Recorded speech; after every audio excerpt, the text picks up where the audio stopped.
Magandang araw sa inyong lahat, lalo na sa iyo, Ginoong Sadikon. Ako nga pala si Zaina Margaret Huway Marsaliana sa Section Acts, Ika, Siyam na Balita. Ngayon, tatalakayin natin ang kaugnayan ng supply at demand sa sitwasyong pang-ekonomiya sa pamamagitan ng pagtugon ng pangangailangan at kagustuhan ng aking pamilya katulad ng mga pabago-bagong galaw ng mga bilihin sa serbisyo o presyo. Bago tayo magsimula, alamin muna natin ang tungkol sa kaugnayan ng supply at demand sa sitwasyong pang-ekonomiya. Ang supply ay nagrepresenta sa dami ng produkto o serbisyo na handa at magagamit sa pamilihan.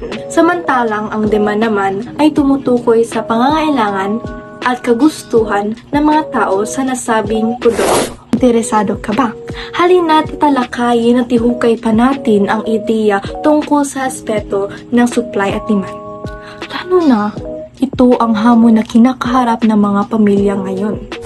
Pagbabago ng supply at demand ay tila isang umiikot na siklo na kung saan tumutulak sa aming paggastos at pagtitipid.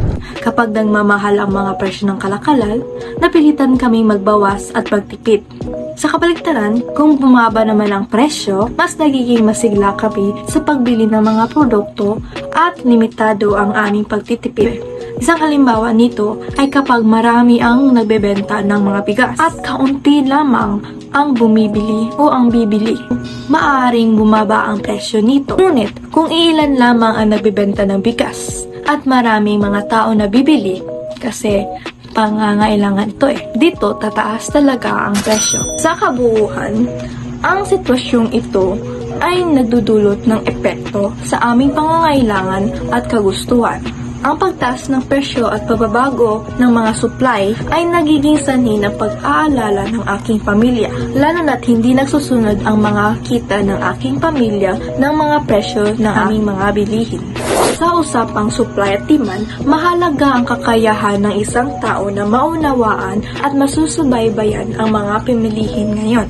Kapag mataas ang kita at mababa ang gastusin, mabubunga ito ng sapat na yaman ng ating pamilya. Ngunit, hindi sapat ang maraming kita lamang. Mahalaga rin ang tamang pamamahala ng budget at maingat ang pagpili ng mga produktong binibili upang mapanatili ang financial stability sa pamamagitan ng pagiging praktikal at maingat sa mga gastusin. Maaring may siguro ng kita ng pamilya ay sapat sa pang-araw-araw na pangailangan at hindi masyadong apektado sa mga pagbabago ng mga kalakalan.